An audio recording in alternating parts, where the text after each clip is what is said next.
ninguém nasce de outro jeito. Sem o sacramento do matrimônio, sem o casamento, que faz com que o homem e a mulher sejam santos diante dos olhos de Deus, não nasce uma mulher para ser uma religiosa e não nasce um homem para ser um sacerdote. Muitas coisas eu poderia dizer hoje de noite, Padre Roger, mas eu acho que o vídeo aí disse muito. Certas coisas que não precisa se falar demais. As imagens dizem muito mais do que a gente. Mas cabe dizer assim que todas essas pessoas que estão sentadas aqui, eu quero só corrigir uma frase que estava ali. Vocês todos que estão sentados aqui, vocês não estão sentados aqui por causa do Padre Roger. Vocês estão sentados aqui porque Deus foi amoroso e foi misericordioso e lhes deu o Padre Roger. O sacerdote não está acima de Deus. O bispo não está acima de Deus. Nós estamos a serviço de Deus Nosso Senhor. E diga-se de passagem, eu diria que, bem ao contrário, quem é feliz por ganhar presentes são os sacerdotes. Porque o sacerdote verdadeiro é muito feliz quando ele percebe que Deus lhe presenteia com uma nova ovelha. E toda ovelha, por mais que ela tenha uma pelagem, por mais que ela tenha a sua cobertura muito bonita, sem qualquer tipo de sujeira, se vem o tosqueador e retira aquela lã, às vezes pode-se encontrar alguma arranhadura. E é nas arranhaduras que o sacerdote cresce. Porque enfrentando as arranhaduras do dia a dia, naquilo que vocês nos trazem, e aqui vale a pena dizer mais uma coisinha também, veja bem, dentro dessa mesma linha. Uma vez me questionavam a respeito da questão de que os sacerdotes, claro que as pessoas sempre pensam em sacerdote quando falam de um modo geral, pensam sempre nos padres da Igreja Romana que não se casam. E aí eu digo, olha, isso faz um bom tempo atrás, eu tinha uns 20 anos mais ou menos de sacerdote, eu dizia o seguinte, eu não sou casado, a minha igreja permite. E no caso do Padre Roger, que é casado, por exemplo, com muito mais experiência, o Padre Fernando também, nós temos a possibilidade de vivenciar não somente o problema de quem está do lado, mas nós vivenciamos o problema talvez de cada um de vocês que estão sentados aqui. Então a autoridade que um sacerdote tem de dizer coisas sobre a vida do dia a dia em todos os âmbitos, está não por conviver com um ou com dois, mas está por conviver com aqui, me parece, acho que tem mais de 100 pessoas hoje aqui dentro. Você pode conhecer o seu problema e talvez o problema do vizinho. O sacerdote conhece o problema de uma paróquia inteira, quando não de muitos outros que vêm ao seu encontro, que às vezes nem frequentam a sua comunidade. E problemas de todos os tipos e de todas as variantes, que é o que faz com que a gente cresça. Alguns muitas vezes pensam que às vezes o sacerdote não trata com a delicadeza necessária ou com a sensibilidade necessária a determinados problemas. Não, ele trata. Só que mitigado e vivenciado e calejado pelo dia a dia dos problemas que ele tem que enfrentar, ele já tem um pouco mais de racionalidade frente àquilo que ele tem que estar muitas vezes contornando, porque nem sempre o sacerdote consegue resolver todos os problemas. E aqui o padre, com certeza, se eu passasse o microfone para ele, que eu não vou passar, porque eu dou 2 minutos, ele vai falar 10, diria, com certeza e com humildade, eu não tenho dúvida disso, quantos problemas talvez ele não conseguiu resolver quando vieram buscar nele talvez a solução. Muitos dos senhores vêm à igreja, ao templo, atrás do sacerdote, às vezes desejosos de maneira profundamente dolorosa, às vezes, buscando que aquele homem de Deus lhes dê uma solução, lhes dê uma luz, lhes dê um sentido para a vida que às vezes está completamente escurecida. E às vezes voltam para casa frustrados, porque o sacerdote, repito de novo, é ser humano. E às vezes, por incrível que pareça, o problema que a solução que você veio buscar, às vezes é o problema que o sacerdote também está vivendo.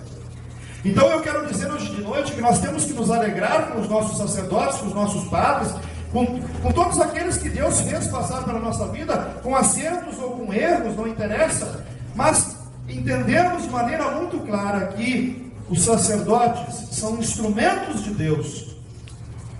Mas vocês não têm ideia. Aqui a frase, tinha uma outra frase que dizia: nós agradecemos por você existir, é mais ou menos esse o sentido, recebemos muito, etc, etc, etc, mas eu digo para vocês que ele poderia dizer o quanto ele recebe de vocês. O que é um sacerdote sem ovelhas? Ele não é absolutamente nada. Retire, saiam todos vocês de dentro desse templo e fique somente o padre. Não tem igreja. A igreja só existe quando tem gente sentada no banco. Padre sozinho não é igreja. Povo sem padre não é igreja. A igreja é intercomunhão entre aquele que Deus nos deu de presente como servo e que saiu do meio do povo. O sacerdote sai do meio do povo. O sacerdote é escolhido do meio do povo. Às vezes, veja, aqui tem muitos homens. Alguns com mais idade, outros com menos idade. Você não sabe se você não está sentado aí do lado de um futuro sacerdote daqui a 1 ano, 2 anos, 3 anos. Onde está sentado? O sacerdote sai do meio do povo. E quem escolhe o sacerdote não é o bispo, não. Existe uma tradição que diz: o bispo chama. Aí você fala: não, quem chama é Deus. O bispo é um instrumento que confirma o que Deus chamou. O bispo é um instrumento que faz com que as suas mãos, que já trabalharam um pouquinho mais, isso é o bispo, é uma mão que trabalhou um pouquinho mais, que teve um pouquinho mais de experiência, possa, em nome de Deus, confirmar mais uma vez alguém que veio chamado por Deus.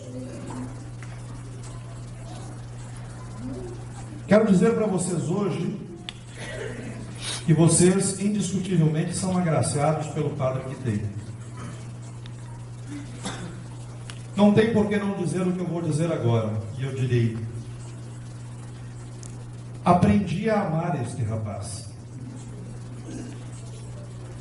E quem me conhece sabe que eu não tenho papa na língua, embora alguns sorrisinhos estejam aparecendo. Aprendi a amar este rapaz. E aprendi a separar o joio do trigo. Se tem um bispo que neste Brasil afora diz de boca cheia que pode haver padres na igreja brasileira iguais aos meus, mas melhores que os meus não existe. Tenho profundo orgulho. O Padre Fernando hoje não está completando 10 anos, vai completar daqui a pouco, mas vou te acrescentar junto. Tenho profundo orgulho dos meus padres. Sou um bispo que aonde vou, falo, divulgo e enalteço os meus padres. Um bispo feliz é como um pai. O comparativo é o mesmo. Um pai de sangue, um pai que bota um filho no mundo, qual é que é a felicidade do pai? A felicidade do pai é ver que o filho cresceu com sabedoria, e com essa sabedoria ele foi aplicando ela na sua vida, e ele foi crescendo, e ele foi melhorando, e ele foi se colocando de uma maneira distinta, e ele foi exercendo as coisas boas, exercendo as suas virtudes, e por onde ele vai, as pessoas sentem orgulho, apontam e dizem e mostram, sem que ele mesmo precise falar. Essa homenagem aqui é isso. Sem que ele mesmo precise falar, vocês, direta ou indiretamente, falaram por ele que ele hoje significa. Achei espetacular ver a gurizada que veio antes aqui, logo no início da Santa Missa.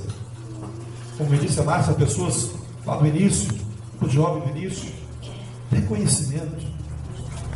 Não sei se vocês se recordam, há um tempo atrás, aqui eu fiz um sermão a respeito do sentido da gratidão. Uma das coisas mais confortantes da alma é quando a gente sabe que as pessoas são gratas, mas não a gratidão no sentido de obrigação. Não, eu vou ser grato porque alguém me fez. Não, gratidão como uma fonte de água que brota da terra, a gente não sabe de onde ela vem, ela é uma gratidão pura. Eu sou grato a Deus, eu agradeço a Nosso Senhor, porque Nosso Senhor me presenteou com algo bom. Então eu sou presente na vida, e vocês hoje são presentes na vida do Padre Rodney, porque de alguma forma, cada um aqui poderia dizer a sua história, em relação a Ele. De alguma forma, Deus os fez se encontrar com Ele. E Padre Roger,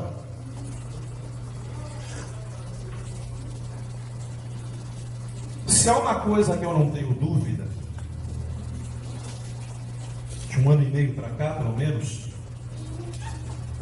é que é um camarada muito pessoal. Privilegiado pela esposa que tem, que eu sei que te ama demais. Privilegiado pelo filho que tem, que eu sei que é cheio de capacidades, de virtudes, e que tem um carinho gigantesco por você. Privilegiada por essa comunidade inteira que tu foi agregando no decorrer do tempo e que passou indiscutivelmente a dar sentido, o maior sentido à tua própria vida como homem e como sacerdote. Eu sou teu pai adotivo, por circunstância daquilo que a igreja estabelece como norma e como regra. Dizem alguns que os pais adotivos muitas vezes amam mais que os pais biológicos. Não gerou o filho, mas o adotou, e quando o adotou porque quis fazê-lo. Aqui não é uma questão de adoção. Aqui é uma questão daquilo que eu sempre acreditei na minha vida. O bispo, antes de ser bispo, tem que ser amigo dos seus pais. Um pai, pai da carne, antes de ser pai, tem que ser amigo do seu filho. O filho que não é amigo do pai, nunca vai respeitar o pai. Nunca. Nunca vai respeitar o pai. E sabe por que a gente tem que ser amigo antes? Por uma razão absolutamente simples. E não é conversa de padre, não. É realidade de vida. Só consegue conversar quem é amigo. Um casal que não é amigo não conversa. Impõe regras. Pai e filho que não são amigos não conversam. Impõe autoridade. Mas quando você é amigo, a autoridade não é daquela imposta de cima para baixo, porque eu mando, porque eu sou hierarquicamente superior. A autoridade vem por um processo natural que procede de uma coisa espetacular, que chama-se respeito.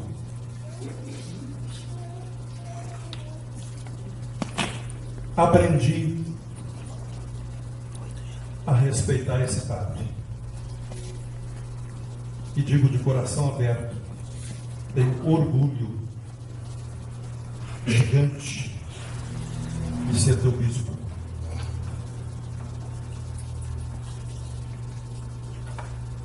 Se você falar mais, eu vou chorar. Então, vamos encerrar aqui. E vamos pedir ao Nosso Senhor que vocês sejam abençoados com longos e frutuosos anos de vida, de convivência com o vosso pastor, Padre Roger. A ele, uma salva de palmas. Grande.